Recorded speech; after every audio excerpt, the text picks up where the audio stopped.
Director of Ceremonies, principal officers at NAST and their deputies, senior proctor, deans and directors of various units, chairpersons of department, senior assistant registrars, lecturing and administrative staff, ladies and gentlemen. On behalf of the Council and Senate of the National University of Science and Technology, I want to welcome you to your new academic family for the rest of your lives. This is because once a member, you cannot shake NAST off. You start out as a student here and graduate into the rank of an alumna or alumnus. At this latter stage, your university would have become your alma mater, to use the Latin term. And we trust you would have internalized our values and treasures that I will outline to you as well. You would have become our ambassadors wherever you go in your professional journey. Let me go on to unpack this dense welcome statement. What does it mean to become a member of NAST? We have accepted you as a student of NAST so that you can become part of an ancient African tradition of deep thinking and scholarly engagement. It dates back to when the very first African university, the very first universities of the world came about, and that was right here on the African soil. Many of the early ones ceased to exist at some point or other in time, but I'll cite one that has never ceased to operate as a community of scholars, the original definition of what a university is. It is the University of Al-Qarawiyyin in Morocco. Fatima al-Fakhri founded the Al-Qarawiyyin University in 859 in the Common Era in Fez in Morocco as a community mosque with an associated school. Just note there those two pillars of that university, that first university. It was the cultural environment in that part of Africa, the land of Ham, the son of Noah, the son of Methuselah, the son of Enoch, son of Jared, son of Mahalalel, son of Canaan, son of Enos, son of Seth, son of Adam and Eve. This is all stated in the Hebrew tradition of keeping track of the male line of their genealogy. I'm sure at Al-Qarawiyyin, they follow the Arabic style of tracking the genealogy. What is the style of keeping track of your genealogy in your own cultural model? Are you aware of who you are? Why you see the world the way you do? Why you must know how to bring about products and artifacts of human thought and imagination? Why do you exist? What mark are you likely to leave behind when you finally exit the world, as we know it or as it will be at the time of your exit? That will be a record of your having been in this world. Still on Al-Qarawiyya, in 1963, the state of Morocco incorporated it into the contemporary state university system. If you want to specialize in Arabic grammar, Islamic and legal sciences in the world's oldest university, go to Al-Qarawiyya, right here in Africa. My point in all this is that meaningful university education and experience must teach you to appreciate and enhance your own heritage. That is why in 2018 the government of Zimbabwe defined a new heritage-based doctrine of education called Education 5.0. Education 5.0 has 5 philosophical directions: research, teaching and learning, scholarly community engagement, innovation, and industrialization. Colonial education had just one purpose. It dissociated innovation and industrialization from true education, producing white-collar workers in what were called African schools. In the European schools, as they were called in that system, they taught the whole of education. So white-collar workers either served to educate more of their kind or worked only in the service industries, serving their colonial masters instead of creating wealth for themselves and their nation at large. Colonial settlers could study finance, banking, engineering, technology, commerce, agriculture, management, and so forth, in addition to language, literature, agriculture, mathematics, science, and law.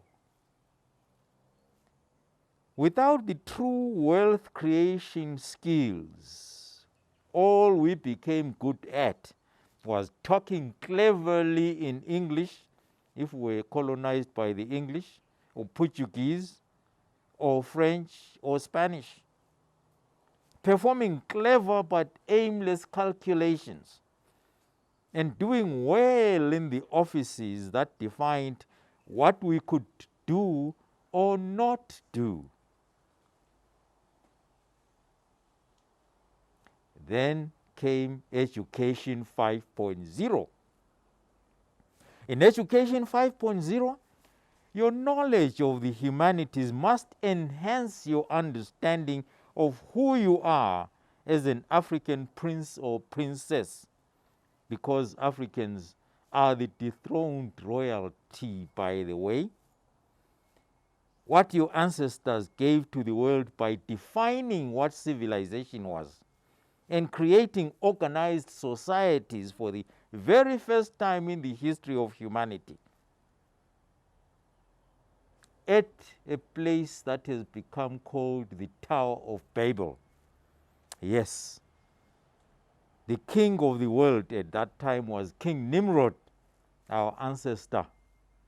Never ever forget that. As much as the history of African royalty has become deliberately distorted by those that want to obliterate it, God protected it by giving our ancestors fantastic oral tradition skills of preserving history, a heritage that we almost lost during colonization. A time when we were told that our methods of teaching knowledge, skills, and aptitudes were primitive. Education 5.0 reverses that damage and restores your heritage. Your heritage empowers you to change your world and reestablish your distinguished place in it. As the civilizers of the world, that's what African people are. A role that has been hijacked long enough for you to start singing praises of the very people whose ancestors learned what civilization was from your ancestors. You might be tempted to do that because colonial education lingered around long enough for those that knew better to die off without passing their knowledge, skills, and aptitudes to those that first tasted the colonizers' education system. This latter system was aimed at creating workers for mines and factories meant to provide inputs into the colonizers' economies back home in Europe or America. Up to this very day, just check out Africa's trade patterns. They are focused on exports to Europe and North America.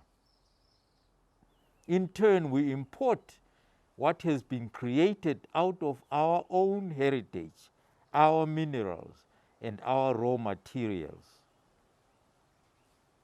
The point I am making here to you as first-year students and as students of NUST is that in Zimbabwe and in NUST, at NUST in particular, we have introduced a heritage-based educational system.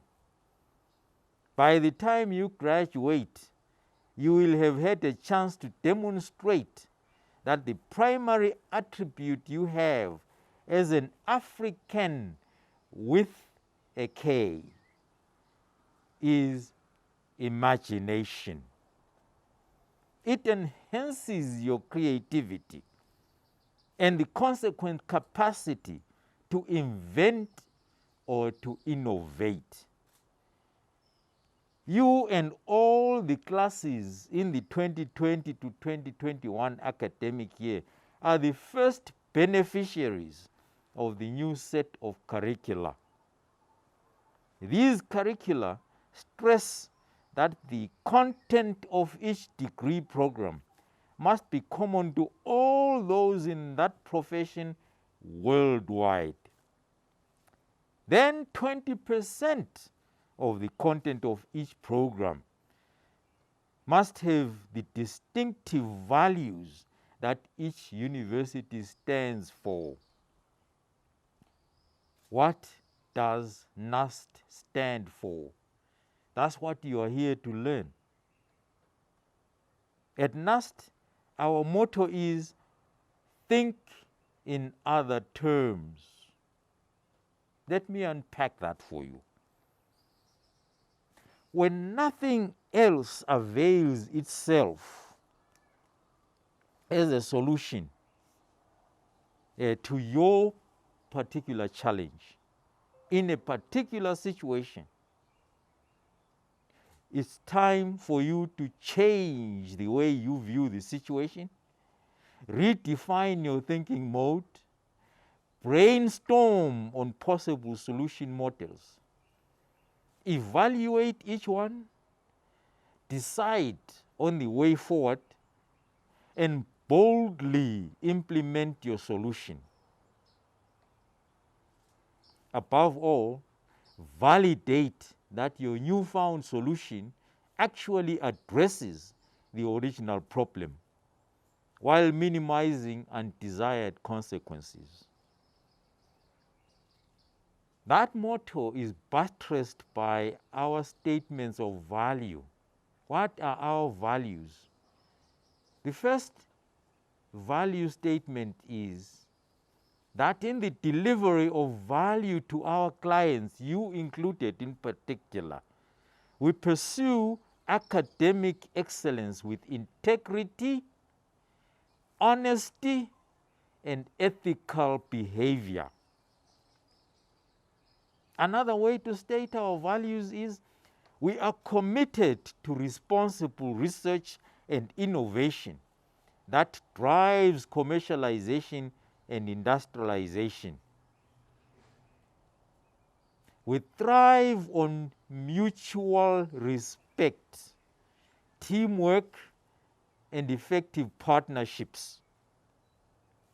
We are driven by a passion to fulfill your career dream.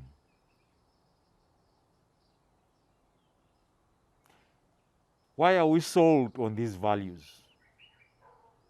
The answer to that will emerge as you journey through your respective curricula at NUST. Suffice it for me to state our mission and our vision, which give impetus to our service to you as a NUST student and eventually as a NUST alumna or alumnus.